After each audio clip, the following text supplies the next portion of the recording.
All right. Well, we are lucky to be joined by Johnny DiMera from Days of Our Lives, also the youngest member of the Day Players by at least a couple decades. We got Carson Boatman. Hey, man. How's it going, man? Good to meet you. Likewise. Thanks for being here, dude. Yeah. Thanks for having me. So Carson and I, we're right across the hall from each other in our dressing rooms now, which is cool. Yeah. Yeah. We're hall neighbors. Carson, how old are you? Because I keep saying, what a great kid. How old are you? I'm 28. Okay, great. What a great kid. Thank you. There you go. Established. Well, 28 and a married man. I mean, he's a grown man. He's a man. He's a man. He's a man for sure.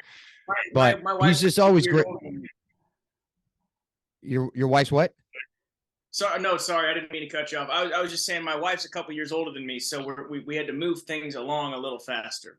Oh, I see. There you go. I see. I'm sure she's thrilled you're letting. I'm sure she's thrilled you're letting us. Well, it's public domain, I suppose. She's 33. So on the show, we'll get to the show in a second. But I just are you related to Brandon's character on the show? Barash. Oh no, Brandon Barash. Yeah, he was a DiMera. He was Jake DiMera. Yeah. He came on as Stefan, then they killed Stefan, brought him on as Stefan's twin, Jake, and then killed Jake, and then brought him back as Stefan. So yeah, he's my Uncle Stefan. Oh, he is now, your uncle. Also, yeah, that's right. Jake. Yeah. Do you have a nickname for him, like Uncle Steph, Uncle Steffi? Like what do you call? I either just call him. I usually just call him Brandon. But if we're I mean, I'll be like Uncle Stefan, if we're like out at a bar or something, Sure. Just to be but funny. I meant more on the show, I guess. No, I don't. There's no Stefan nickname. I could The DiMera, start calling him Stefan. yeah, well, the DiMera family seems pretty serious. Doesn't seem like they would tool around with like cutesy nicknames. Right. If there was a DiMera who was not very serious, it would be Johnny probably. So maybe they'll write because Johnny wants to be a filmmaker. He wants to make movies. Ooh. He doesn't want to take over the company. What's the company? Wow. DiMera Enterprises. What do they do? Come on, dude. Come on, Steve. You gotta figure that out. DiMera Enterprises, they do everything from, a little light terrorism to, okay, great. Yeah.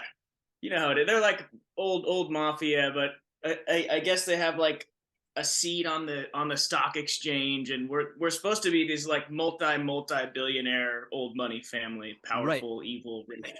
Sure. Do you know what is the front facing business? The one that people like, do you know what I'm saying? Like the one that the front business is DiMera Enterprises. It's very ambiguous. Totally, a lot of board right. Well, I mean, on our show, on General Hospital, we have the Cassadine family, which is kind of equal to what that is. But and then we have the Quartermains, who they have a ELQ, a company that Wally Kurth, who from all your enterprises, anyway. But that business is kind of ambiguous as well, Steve. Right? They don't just make relish. Like what? Like who? ELQ? Yeah. Yeah, I don't know. Like they're not so much like we know. Like even Sonny Corinthos, right? He has a coffee business that is obviously laundering money, so to some degree. But I don't think the Quartermains are. They're doing some shady stuff, but probably not as much as the DiMeras. Right, more like white collar stuff versus like international evil. Yeah. Yeah, we're more we are kind of over the years anyway, they have been kind of international evil power brokers, the DiMeras. Right. I think the only legitimate business I know of that DiMera kind of runs is Basic Black, which is a fashion company who I like that. Martsolf is the CEO of that company. Oh, Eric Martsolf. There you go. Basic Black, Brady Black. Oh, we also run. The Basic Black doesn't infer that the clothing is all like dark hued. No, I don't think so. Right. Yeah. But now I'm thinking, should they have called it Black to Basics? Ooh, look at you go. There you go. Well, Steve's character on General Hospital wore black all the time, and he himself is pretty basic. So Basic Black kind of would have described his character pretty well. Right. Pretty much. Yeah, that's it. And that's probably enough talk about this. So Carson, What's going on? So where are you from originally? I'm originally from Southwest Iowa, a small town called Hamburg, Iowa. Moved to Des Moines when I was 7 or 8, probably. To the big city. To the big city. They're pushing probably 300,000. That's big. Yeah. And I was in Des Moines from 2nd grade to my senior year, and then moved out here. What precipitated the move? Like, was it family job stuff or what? Or was it for you, for your budding career? The move to Des Moines or move out here? Moved to Des Moines. Yeah, my dad, he got a better job, I think. I don't remember. I was young, so. Now, does Des Moines, I feel like, Steve, we stopped in Des Moines on driving, and does Des Moines have the above ground things that connect buildings? Sure, the skywalks. Yeah. So that was probably built when you were around 7. Probably before, maybe. Those things are old. Well, I was looking for a cup of coffee in Des Moines, and all the coffee shops are on the 3rd floor. I was very confused. Couldn't find one. Right. Like I would Google Maps a coffee shop, and I would go to where it was, and then I couldn't find it. I had to look up. Yeah. Really? Leave it. Sorry. No, it's right. Yeah. So, but was that a fun place to grow up? I loved it. I love Iowa. I will always be an Iowan. I'll never consider myself an Angelino. Yeah, that's fair. I think if I could choose a place to raise a family, it would be Iowa, somewhere in Iowa. Wow, that's awesome, man. Just incredible people. Everybody. Maybe you've heard the phrase Iowa nice. It's like everybody's just nice and always down to help out, and so it's cool. It's a cool community. Cool, could you imagine being able, obviously commuting to days of our lives from Iowa would be a stretch, but do you have and obviously with a budding family like you have, I mean, do you have a vision of what that would look like if you were to move back? I think about it often. Nadia Bjorn, she lives in South Carolina and commutes, which I don't know how she does that. I forgot that she moved there. I live in Northern California. I live in Sacramento, which is a lot. Commute? What is that? Hour flight, hour and a half? Hour flight, 5.5 hour drive. Like you can do it in a car if you need to, which makes it easier. Yeah, that makes it just in case. I've thought about Ali Sweeney, she lives in Scottsdale now. And I'm like, well, not that I want to live in Scottsdale, but that's a good distance. And Sacramento's a good distance because it's an easy flight. But if your flight gets canceled or delayed, you could still hit the road. It would be miserable, but you could hit the road and get there. And make it. Yeah. I got to tell you, man, once you have kids, a 5.5 hour car ride in the quiet ain't so bad. That's true. What? My dad has been a salesman his whole life. His whole job, he's driven all over the state of Iowa. Yeah. And now I see the appeal because he's had kids, but he spends his whole day in the quiet car. I'm just now catching that. Wow, good play, Dad. Yeah. Yeah. He didn't like you as much as you thought. Yeah. I fantasize about that. Where would we go? Nashville is a place that we love. It's a 3-hour flight, which is. I did that for 4 years every week. Nashville? Yeah. How was that? Challenging. Hard. It's challenging, dude. Like listen, I would just say don't make any rash decisions.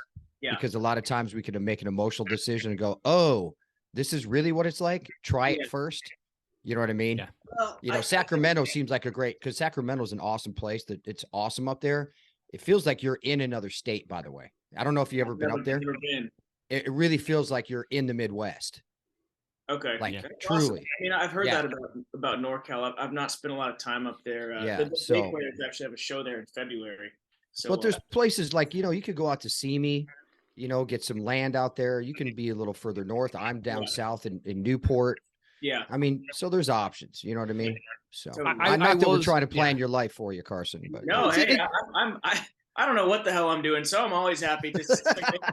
Well, and I think for our listeners, like understanding that we're all trying to find, not only trying to find our creative life, but also trying to figure out the best life for us and our family. And I will say, like, there is the best part of being where I live, or where I imagine anybody that decides to move out of LA, is the days off when you're not in LA and you can Sure. really be at home.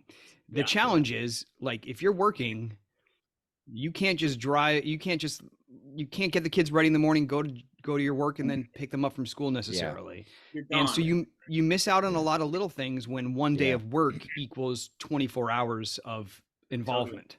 Yep. So that's sure. something to consider, right? You do miss out, and it is an extra. It's a heavier lift for your partner if they're not doing, Yep. you know. So it is. There's a lot to consider, but it does feel pretty idyllic on the days where you're not making that Right. commute, and you're like, oh wait, I'm still tied to the business, but I have my life here. Wow, I can really. I'm having my my cake and eating it too. So, but anyway, Well, but that's see, he's still young, Brad. Like, he has That's true. aspirations probably not to do Days of Our Lives for the rest of his career. Look, So, I'll tell you what, I would do Days of Our Lives as long as they keep letting me do Days of Our Lives. well, I think they're going to keep letting you do, because you're doing I a hope so. fantastic job. Actually, the first time I was there, I was watching you in the dressing room. Creepy. I was watching. Yeah. So you don't know, but there's a hole in your wall that I can see Right, you. right, No, right. but I was watching I'll you, and put on a better show next time. I called Marnie, and I texted Marnie. I go, "Who's this kid? He's really good. Like, this kid's Oh, really wow. good. Like, you got some Man, good young that- actors on the show, and you were the first kid I saw. Not that you're a kid, sorry, but That's so that's awesome. How did you even get into acting in Iowa? I didn't really in Iowa. I'll Oh, take you great. through a quick. I'll Sure. do a quick synopsis. I was terrible at school. Hated school. I was decent at sports, but hated school. I mean, I'm like literally barely graduated. And because I just couldn't. It wasn't for me. Like whatever curriculum they were throwing down was just not getting picked up by me. And I've always been a little, left of center, I suppose, as far as the way my brain works, I guess, like all actors maybe, or many Sure. actors. And so I graduated high school, started going to college, and I was in my first semester. I was coming to the end of it, and I just could not stand it. I just hated going, I didn't know what I wanted. Yeah. Where did you go? Did you stay in Des Moines? Did you go somewhere in Iowa? Like A Des Moines area community college, DMAC. Okay. Just hated it, man. And it was cold. It was wintertime, and I didn't really know what I wanted to do with my life. Yeah. And growing up, I always loved musicals and movies. Like Grease, man. I watched Grease probably 1,000 times by the time I was 10 years old. Just all kinds of things like that. Any kind of movies, Power Rangers, Walker Texas Ranger. Like that was I loved it. Wow, that's quite an array. Yeah. Grease, Power Rangers, and Walker Texas Ranger. So now we just need a live action musical with Chuck Norris, and There you we're gonna go. be. It's gonna That's be what great. we'll do. Good luck with that. Yeah, we'll call it Cha Cha Chop. Oh, you got Oh. dude. You can. Hey, did you you got name the some- day players? Because you got some good branding ideas. I did not name the day players. Brandon named us. Yeah. Yeah, it's not really a great name. Yeah.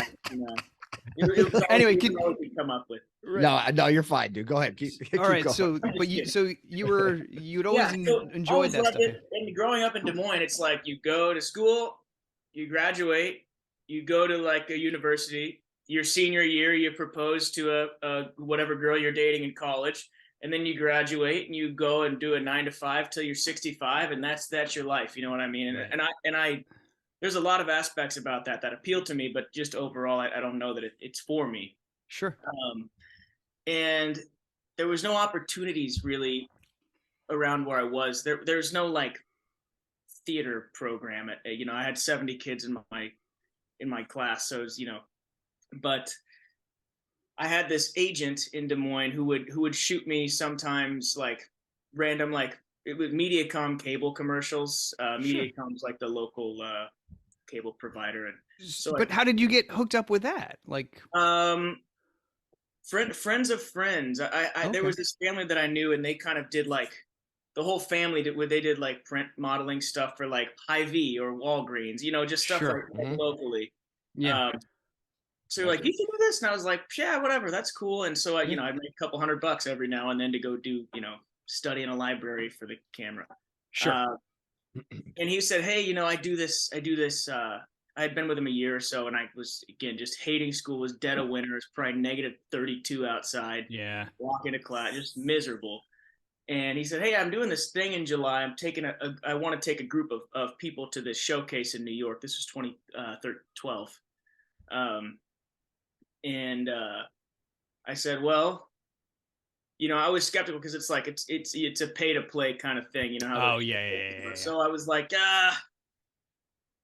yeah, fine. You know what? I don't know anything. I'm just going to go. Sure.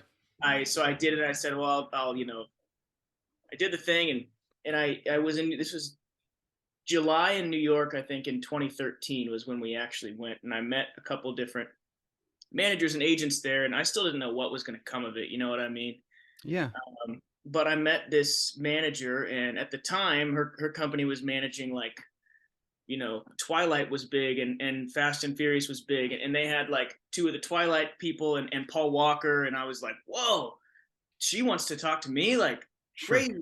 Yeah. So we chatted in New York, and then my mom and I came out here to meet with them at their office and a couple other offices around town. A couple months later, and basically she was like, if you commit to moving here, I'll sign you and represent you. And so I said, man, like, I don't know where I'm going with life. I think I kind of have a knack for this. You know, I don't know yet because I'm just starting, but I did it. I was 18 or 19. And so I moved out here, signed to this management company, started going auditions. Pretty bleak the first year or so, 2 years. Right. Then started getting, like, you know, a student film here and there, a short film here and there. Then I was getting these like some pretty cool indie films. So it was like slowly starting to build up, and things were progressing, you know, slowly but well. You're getting a little momentum. Yeah. So nice. Yeah. So then by that was about 2015, I'd say. This is where it kind of got a little random and weird. But I had this friend who he would do YouTube covers a lot, like song covers. Yeah. And I had always thought, you know, I can sing. I don't think I'm the greatest singer. I don't think I'm the worst singer. Maybe I don't want to pursue a career in music, but maybe if there's another show that comes out that's like a Glee or something, it's something I can keep in my back pocket. Sure. However, I did this. He asked me if I wanted to do like a cover with him and take a verse of a song, of this One Direction song. And so I did it. He put it up on his YouTube. Neither of us knew at the time, he or I, that Island Records was wanting to put together this kind of boy band. And they were looking at him as a potential, you know, person to meet with and audition for the thing. And they were scrolling through his YouTube and happened to see literally the one song that I had one verse in. Awesome. And yeah. And so I guess they had met with him, but while they met with him, they asked about me, and he gave him my contact info. So I'm asleep one morning about 8:00 in my 2-bedroom apartment in North Hollywood that I was sharing with 3 other guys and a dog. Yep. And that's the life, buddy. Wake up in my twin bed, you know, because my other roommate in the same bedroom has another twin bed, and we can't fit, you know, any bigger than that. So I get a call, and I'm like, I'm not gonna pick it up. I don't recognize the number. Immediately a voicemail gets left. I listen to it. It's like, hey, Carson, this is so and so. I work for Island Records. We got your information from Matthew, and we'd love for you to come. If you have some time, we'd love for you to come into the office and sing for us. I was like, what? So I immediately called back. I was like, who? What?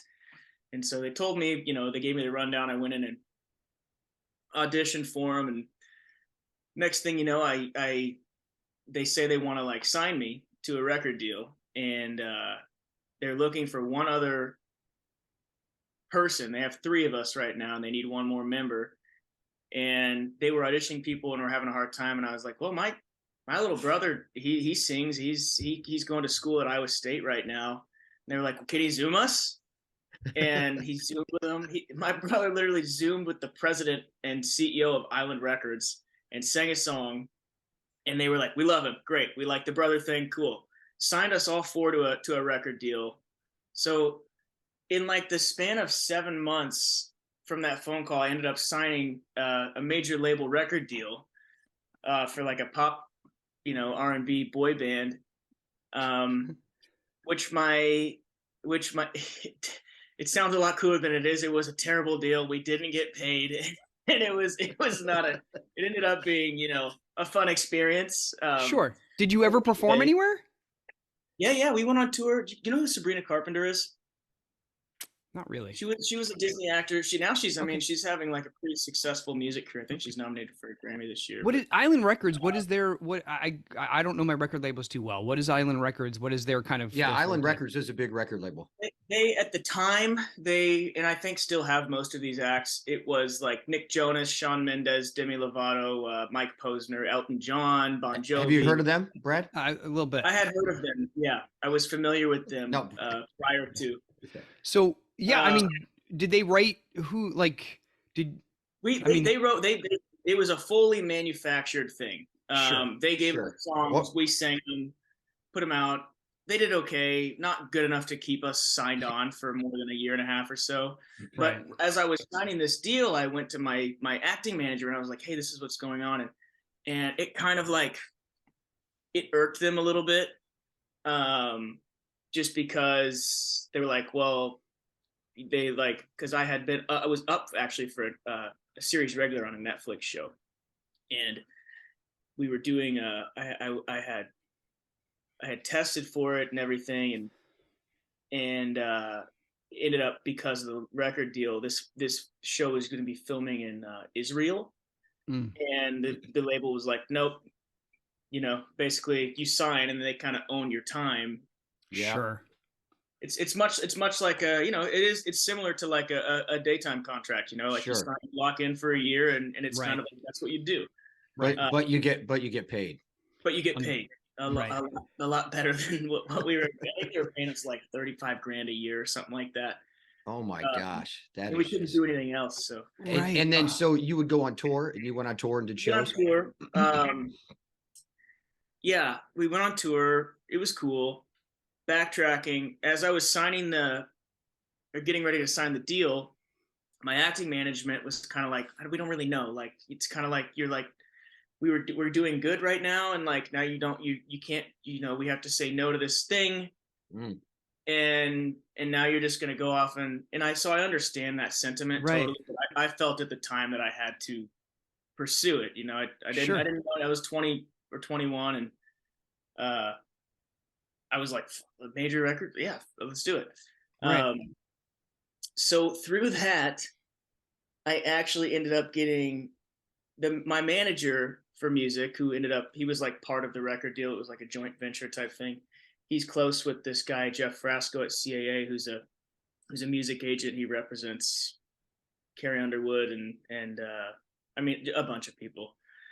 But so we signed to him for music, and then they were like, "Oh, you act? Let's just take you across the board." So at one point, for a very small point in time, as a 22-year-old, I was repped by a pretty big management company, probably like a top 5 or top 10 management company, signed to Island Records and repped across the board, theatrically, commercially, musically by CAA. So I'm like, whoa, jackpot, here we go. Right. See you later. Yeah. Right.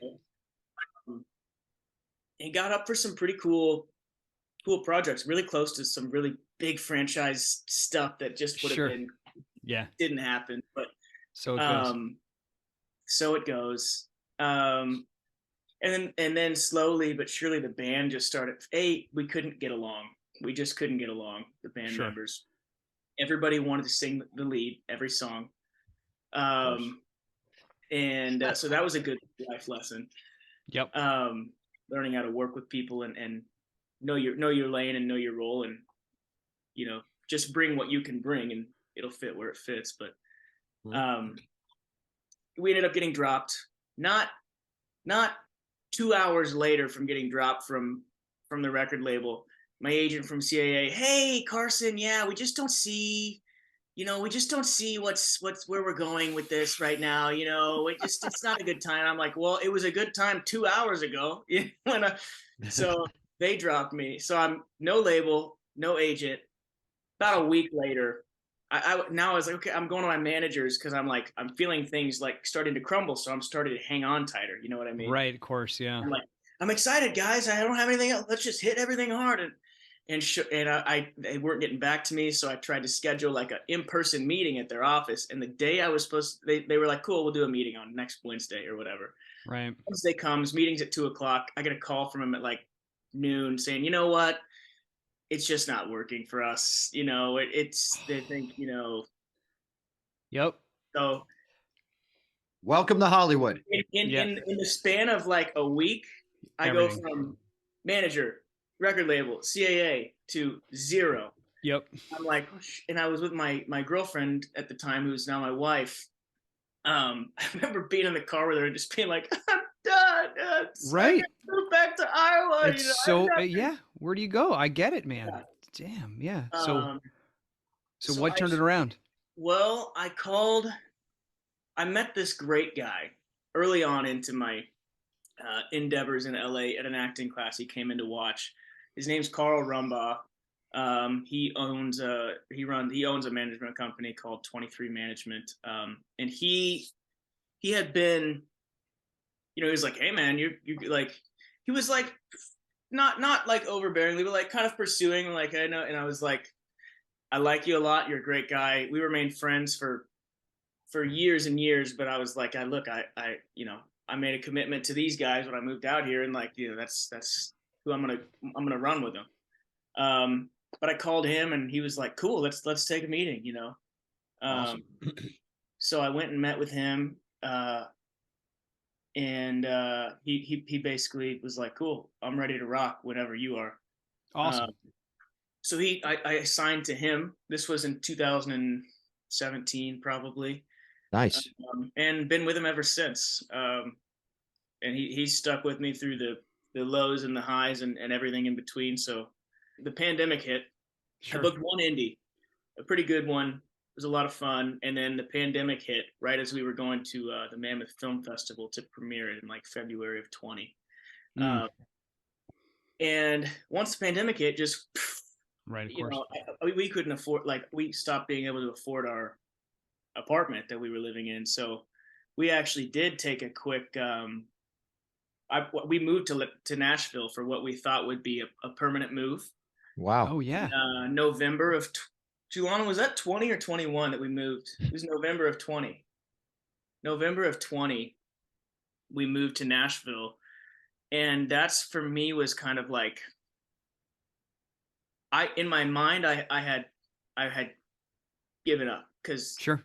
I didn't have any money. I had really nothing to show for all my years of endeavoring at age 27.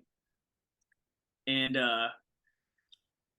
I was like, I can't move. I'm done, but I can't move back home, because then I really failed and I really gave up. That's how I was. So I was like, I'll mask this failure in my mind as, well, we're just gonna go try Nashville. We love Nashville. Really trying to psych in my But were head. you, Carson? Were you kind of thinking maybe there's a music opportunity there at some point? I thought, well, maybe I know some people. Maybe some crazy miracle will happen. But really, I was like, it's affordable there. I can probably find a job, like a real job, and so we were masking it as this kind of cool thing, and in my mind, it was like the lowest point I had been at. So I'm literally maybe $200 to my name. Like, I have $200 or $500. That's it. And I'm bussing tables in Nashville, because it turns out that it was really hard to find a job in Nashville at the time, because there was such an influx of people moving there. Sure. So I'm bussing tables at this only job I could find, making like $9 or $8.75 an hour, bringing in like $400 every 2 weeks, after taxes, and just so low. I was drinking every day. I was gaining weight. I I didn't know what to do. It was getting kind of just a little testy between Julana and I, because money was strapped, and I was seemingly acting like a, you know, kind of a piece of shit. I was doing nothing. Yeah. And so I'm thinking, man, I'm 27. I've now proposed to my wife. I'm getting married this year. I have not like I'm about to have a family. I have no money, no real job. So I said, that's it. I'm gonna start this trade school to become an electrician in Nashville. You know, I can make $50,000-$60,000 a year doing it, and that's gonna be my life, so that I can make, you know, that's I was like, I came to terms with it. Sure. Because something's better than nothing. And not 2 days after I had locked in on that's my path, I get a call from my agent. He said, hey, this role you had auditioned for, you know, a year or two ago, before everything went bad, they opened it back up, and they called and said it's not going to be you, but they want you to audition for this other character for a 6-month, basically guest star. So I auditioned. You know how they are.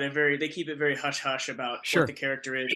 So it's like it's kind of fake sides. So I'm reading, and I send in the tape. I was on my bachelor party, actually, and I was kind of That's amazing. It came in as a last minute thing, and I was in Colorado. And I had booked out. I was like, gosh dang it, I'm on my bachelor party. I just want to, and this was like 11 in the morning, and I was, you know, we were about to head out, but we had been pre-gaming since 10, because that's just what we were doing. And I'm like, you know what? No, I really love Days. They brought me in a bunch of times for a bunch of different things. I love Marnie. I can't say enough good things about Marnie. Of course. And so I did it. Meanwhile, this keep in mind, this character breakdown says male, Caucasian, 19 to 21, all caps, gorgeous. And I'm probably 12 or 15 pounds heavier than I am right now. I have a beard. No, not a beard, but like my whiskers were long. I didn't bring a razor on my bachelor trip because we were in the mountains. And I have I'm not kidding, a ski goggle, wind and sunburn. and I've had just enough to be like, I'm confident. Right. So I do the tape. My slate is, hey guys, you know, thanks for seeing me, Marnie. You know, good to see you again. Look, I know I might not be gorgeous right now, but I promise I'll shave. I'll do whatever you want. Here's my tape.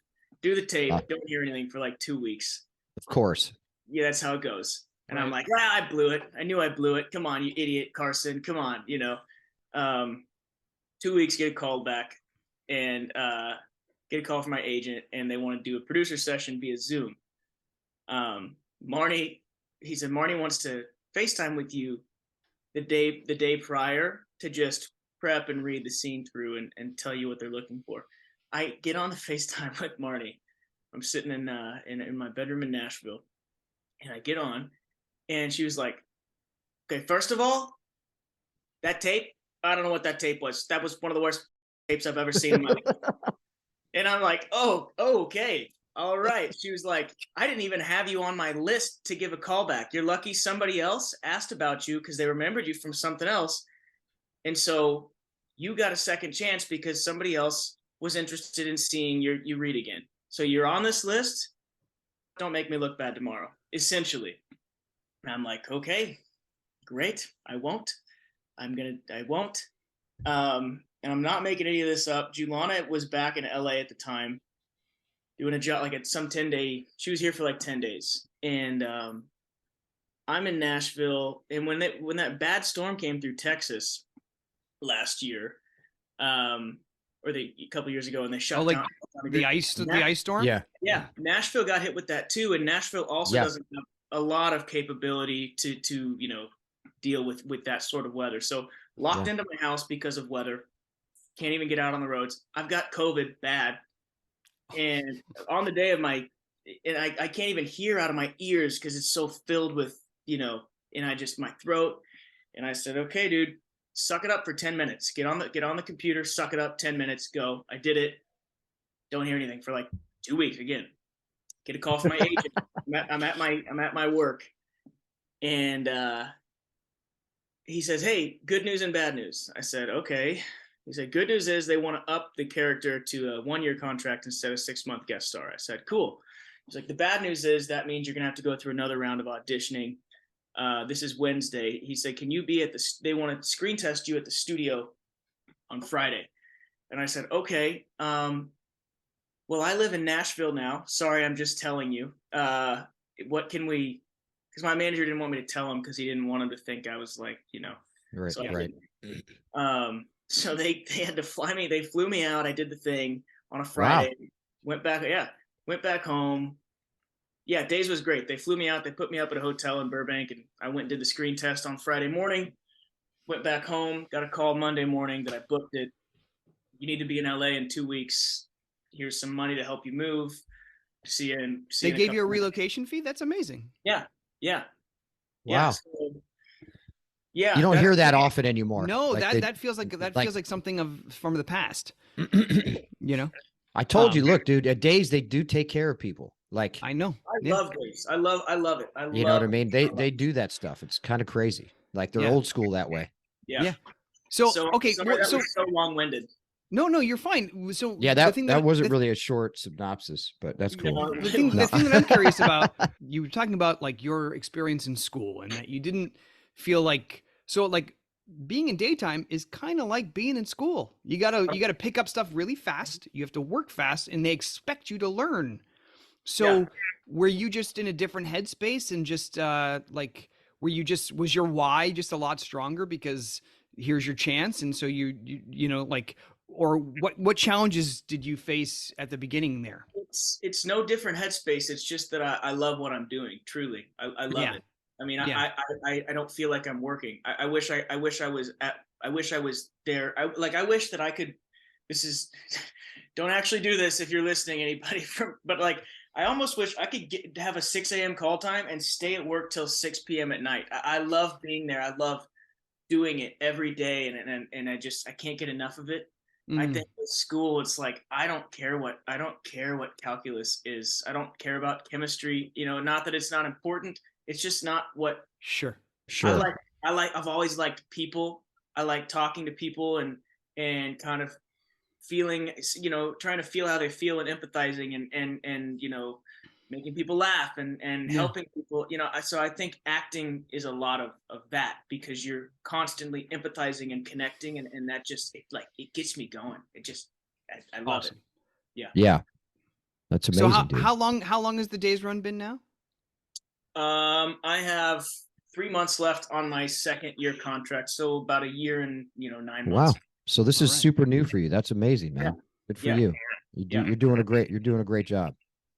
Thank you. That means a lot coming from two pretty all-time vets. So But it was true, funny. Who were we talking to? I forget who it was. It was someone from another show. And I was meeting them for the first time too. And he's like, no, I think it was Christopher Sean. Oh yeah, right. He didn't know that I had been on General Hospital for 17 years. Yeah. So it was just so funny. Yeah. Let's talk about the day players for a second, right? Sure. So just run us through that process, and I want to know what kind of songs that you sing personally. Who pitched? Okay. Yeah, I want to know the synthesis. Who pitched you, and Well, so here's the coolest thing about this. One of the coolest things about the story is Brandon texted all of us. Right, because we have a pork chuck thread still. Yeah. And he was like, "Hey, this is what I'm thinking about doing. Do you guys care?" And we're like, "No, dude, go for it. Go do it. It's awesome. Right. I'm glad you're doing it." But it was so sweet of him, to reach out to us because we had a great 5-year run. I mean, he told you some of the stories we were talking about in the hallway. and it was it was amazing, right? Yeah. But it was cool because he texted us. I'm like, dude, go do what you got to do, bro. That's a great opportunity. I think you guys have a tremendous, like a huge opportunity. That's what I was talking to in the hallway about getting on it. So how did it come about there? Whose idea, or was it Brandon's? It was actually from what I gather, Eric Martzoff had been talking to Wally about it for years. And Wally was kind of like, nah, I don't know if I don't know who else would be in the band. And Brandon obviously had been in Port Chuck. And so last February, I was at an event with Wally in Nashville, actually, where some actors came, and it was like me and Wally and Scott Reeves. We just had a great time. We just played a few songs and chatted with fans, and so a couple of weeks later, I was on my honeymoon in Belize, and Wally called me, and I was like, how is Wally Kurth calling me? I thought I couldn't get calls here, but I answered, and I'm like, well, I don't know Wally well, so if he's calling me, there has to be a reason. Yeah. So I answered, and he's like, hey, I don't know if you want to, what's going on, but I had a lot of fun in Nashville, and here's the thing, I'm talking with Eric and Brandon, we want to do this band, and we'd love you to be in it if you want to. And I was like, yeah, that sounds like a great time. Sure. So we that was kind of the origin. And then we came together, had a few meetings. We were like, we should decide on some songs. And fortunately, we all kind of have a pretty similar taste. We all kind of like, I think the best era from music is from like 1955 to like 1985. I think that's some of the best music that's just been out there. And we all just kind of like that, whether it's rock or country or pop, or, we're very eclectic, but the sound is very cohesive. I forget, do you play an instrument? I play guitar. Okay, did that start when you were doing the boy band stuff, or did that predate that? It started during the boy band stuff because, like I said, we all didn't get along very well, and we're sitting in a meeting, and one of the creative guys was like, "Hey, it'd be great if any of you guys play guitar?" And we were like, "No, not really." And he was like, "Well, it'd be great if we could, when we start doing shows, if one of you better if you did could be like a guitar player. We think that'd be really cool." And the one of the guys said, "I'll do it." And I was just sitting quietly, just kind of steaming a little bit. And we left the meeting, and they were like, cool, yeah, you're gonna be the guy, great. And I was like, oh, no. And so I leave the meeting. I don't say anything the rest of the meeting. I get straight in my car. I drove to Guitar Center. I bought a guitar. I went home and I sat down on YouTube and I said, I'm going to learn this freaking instrument faster than anybody else can. So that, so that was kind of my motivation. I see. Okay. Yeah. So, and you kind of stuck with it through all these years. Yeah. When the band stopped, I just kind of fiddled with it here and there, I'd take it off the wall and mess around. But now that I think I've grown a lot as a guitar player since the day players have started, because it's forced me to learn. Sure. That's stuff. Awesome, man. Sure. Yeah, because you got a good music director over there in Dickie. He's awesome. Whew, so, he is. I know that's a beast, right? That guy is an animal. It's insane. I mean, it's so crazy. He could play all those instruments at once. Yeah, there's a lot of great guitar players. There's a lot of great drummers, but there's not a lot of great guitar playing drummers. There you go. At the same time. That's totally it. Yeah. Yeah. Cool. So you guys came together. What songs did you sing? So we do, we do the group songs, then we each do a couple solo songs. The solo songs that I sing are Mama Tried by Merle Haggard, Always on My Mind by Willie Nelson, Sweet. And then Friends in Low Places by Garth Brooks. Cool. Awesome, man. My solos. So you guys went out, you guys just kind of had a little bit of a run. I know you did something at the Day of Days at, at the Peppermint Lounge or something. Was that what it was called? Peppermint Club. Yep. Peppermint Club. And then you guys went to Jersey and you did a few East Coast. Yeah, we did 4 cities. We did 4 cities over there. Yeah. Cool. And that was kind of our maiden voyage to see hey, do we like this thing? Is it even financially viable? Sure. We had, I mean, that was one of the funnest 4 days I can think that I can remember having in a long time. It's a blast. So much fun. What'd you guys drive in? We drove in a Tahoe. Okay. Sweet. Nice. Suburban. Cool. Yeah. It was Beautiful. full. It was I very bet it was full. We had all of our equipment and 100%. 5 guys. And 5 guys, yeah. And I'm the smallest, so I'm always the middle back seat guy. Oh, awful. Dickie's not a huge person. Well, yeah, No, Dickie's Dickie was kind enough to drive for a lot. Okay. Because because you get a good seat when you're driving. That's for dang sure. Well, when we're you're playing shows on a Friday night, you're having a few drinks while you're on stage, and then you got to immediately drive to the next city overnight. And none of us were like, Dickie doesn't drink, so yeah, we're all like, great, that works out. Awesome. He used to. No, he doesn't. He's yeah. I know he's pretty but because he's German, right? So we used to share an appreciation of, remember the bacon beer, Steve? Yes. The smoked beer. Yeah. No, but well, look, dude, that was a little different. That was a little different time too, because we had a bus. We had a tour bus, so less responsibility in that regard. Yeah, you guys really did it. We did. Yeah, we did. That's for sure. Like, I mean, there's not a lot of things where you can go, yeah, we did it. We did it the right way in life, you know. Yeah. And Port Chuck was one of those magical. And you guys had Scott Reeves, who's incredible. He's incredibly talented musician, singer. Oh man. Well, I mean, we had a full rock band, dude. Like we had a full band. We had a trailer with all our merch that we could literally go to any parking lot or any structure and set up a concert because we had all our equipment, speakers, everything. Like it was. Well, we traveled with we had a sound engineer and a sound tech. So were you in Port Chuck as well? Oh yeah, dude. Oh yeah. Oh, Bradford was It was me. It was me, Bradford, Brandon, and Scott Reeves. Oh, it was just the 4 of you guys. For some reason, I thought there was a few. Well, we were the 4 front-facing guys, and then we had a 4-person band behind us as well. Right. So we had Dickie, we had a guy named Andy who was our lead guitarist. We had a guy named so Dickie, Andy. We had a keyboard player and a bass player.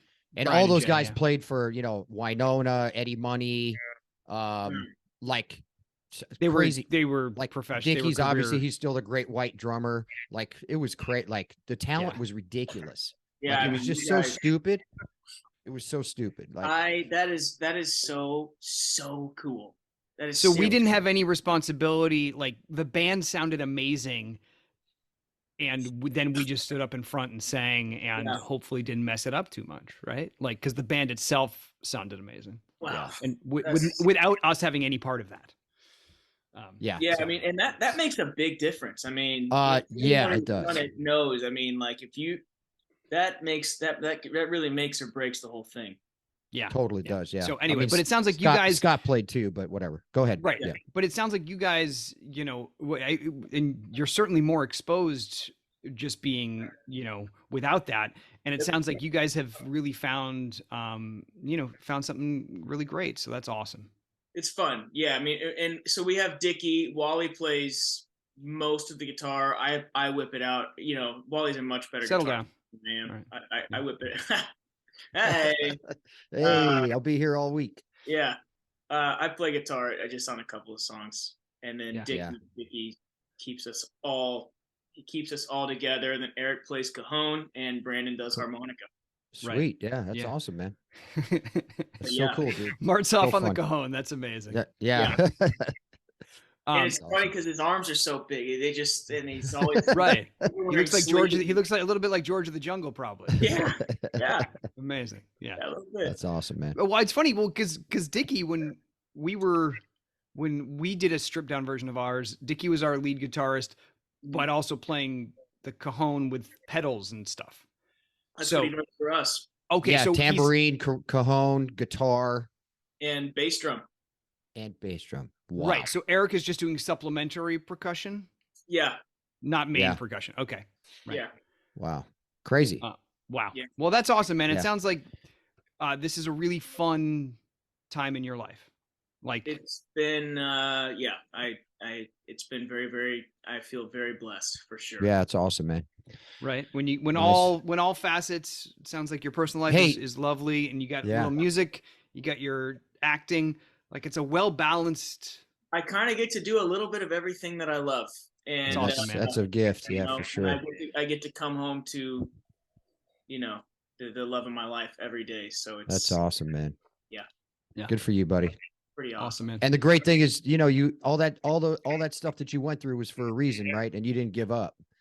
You know. Well, if anything, it's just I think I don't think I ever would have not been grateful to be a working actor, but now I know.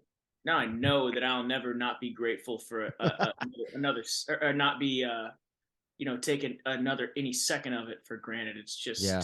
it's 10 That's years awesome, 10 man. years of the other side of being a not working actor makes you really really appreciate everything that we've all got going right now. It's awesome, man. Yeah. Awesome. Cool, man. brother. Well, it's so great to get to know you, and I'm excited to see more of the day players, and who knows? Listen, here's what's gonna happen. This is what I can't wait for this. Somebody needs to step up in your group, like I told you in the hallway, and take charge of this thing. Yeah. Okay. Because right now you're like a fish out of water. You guys are just floundering around. So either I'm going to freaking step up and manage this whole thing and take 50%. You must be a good manager. I'll fill the room for you, buddy. Yeah. I'll get the people there. Yeah. Right. So somebody's got, I see potential. I see a lot of potential for you guys. You know, you guys are all great guys, all talented, sing. You got a base audience, which nobody really has when they're starting out in a band. Like you guys already have it. And I'm just saying this because I know what we were capable of doing, and we didn't even have the technology we have now. And we still were selling places out 1,000 seats at the Wilbur Theater. You know what I mean? This is possible for you guys, you know? So anyway. Yeah, but no, we are good. We just had a date. Once our dates are solidified. I know that's the tough thing at days. Yeah. You don't get enough advance a lot of times. Well, once our show dates are solidified, I mean, we have 3 that are up in the air right now. I actually think we just got 1 confirmed today, so we'll probably start. Cool. Awesome. Hitting it hard. Yeah. Yeah. Right on, man. Yeah. Well, thanks, dude. Thanks for taking the time out of your day. I know you got a day off. Appreciate it, man. Yeah, this is awesome, man. A pleasure. Bradford, I look forward to meeting you in person someday. Likewise, dude. Yeah. There's fun times ahead for us all, I hope. Absolutely. For sure. Absolutely. All right, man. All right, be well, bud. Yep. Right on, brother. Have a good day, man. Bye.